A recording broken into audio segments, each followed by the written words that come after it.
ગંગોર્મી શબ્દની સંધિ છૂટી પાડો. શું આવશે? તો આની અંદર બે શબ્દો શોધો. બે શબ્દો કયા છે? તો કે ભાઈ ગંગા અને ઉર્મી.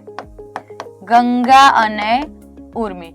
હવે આમાં ગંગા અને ઉર્મી કેટલા લખેલા છે? તો જો ગંગ નથી, જતો રે.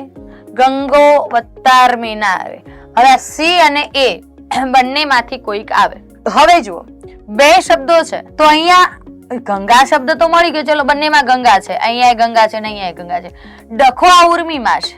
હવે એ વસ્તુ અહીંયા જુઓ તો ભાઈ સંધિની અંદર જોડણીનો નિયમ છે. જોડણીનો નિયમ છે કયો છે? તો કે ભાઈ રેફ પહેલાનો ઈ કે ઉ. રેફ પહેલાનો ઈ કે ઉ દીર્ઘ આવે. રેપ પહેલાનો ઈ કેવું કેવું આવશે? દીર્ઘ. તો જે રેપ છે એ પહેલાનો ઈ કેવું કેવો છે? દીર્ઘ. તો દીર્ઘ શેમાં છે? ઓપ્શન એ માં. તો જવાબ આવશે ઓપ્શન એ.